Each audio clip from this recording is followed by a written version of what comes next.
So I have a question to start off. How many of you attend Assemblies of God church or raised Assemblies of God? Okay, about half, yeah. Some of us, obviously, but not all of us, were raised Assemblies of God, and I am going to do my speech on the history of Assemblies of God, considering Southeastern Assemblies of God School. I'm going to start out with the formation of the Assemblies of God and the dates. The General Council of the Assemblies of God is one of the largest Pentecostal denominations in the United States. It was organized in 1914 by a broad coalition of ministers who desired to work together to fulfill common objectives. This is very common if you're born in the or raised in the Assemblies of God. So this is a repeat for some of you. I'm sorry. It was formed in the midst of the emerging worldwide Pentecostal revival, and the Assemblies of God is a constituent member of the World Assemblies of God Fellowship. It is one of the largest Pentecostal fellowships in the world. So, now I'm going to historical roots. Throughout the 19th century in the United States, Protestants from different backgrounds began to ask themselves why their churches did not exhibit the same vibrant, faith-filled life such as they found in the New Testament.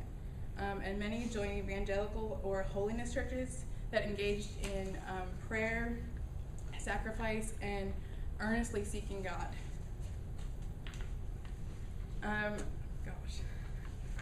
The pioneers were hungry for authentic Christianity, is what they called it, and they looked to previous spiritual outpourings such as the First Great Awakening in the 1730s and the 1740s, and the Second Great Awakening in the 1800s and 1830s for inspiration and instruction.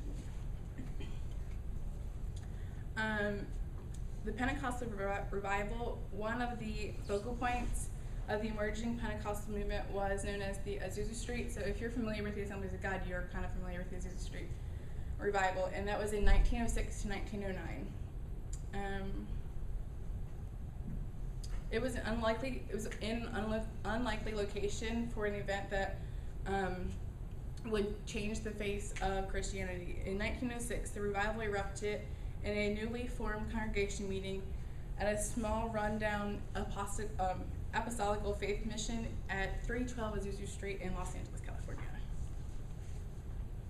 A familiar name connected with the Azusa Street is William J. Seymour. He preached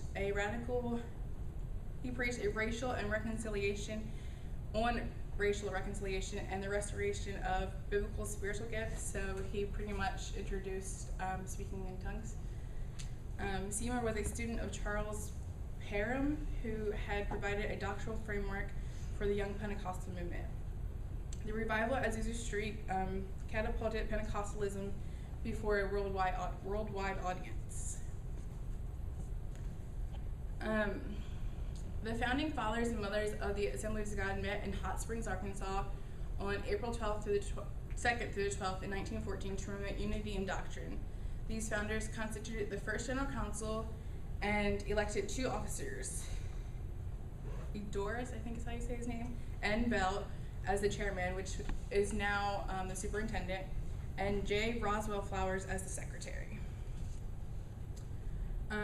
The approximately 300 delegates to the First General Council represented a variety of independent churches and networks.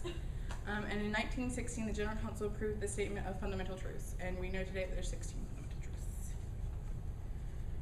truths. Some statistics. As of 2007, there were 12,311 churches in the Assemblies of God with 33,622 ministers, and they support 2,691 foreign missionaries.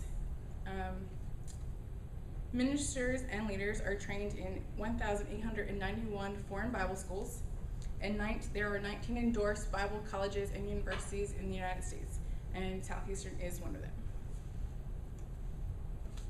And I have a few little fun facts for you for just finishing up.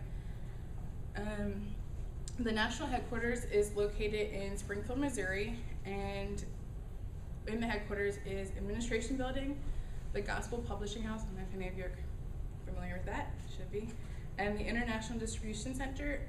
The GPH, Gospel Publishing House, produces 12 ton of gospel literature a day.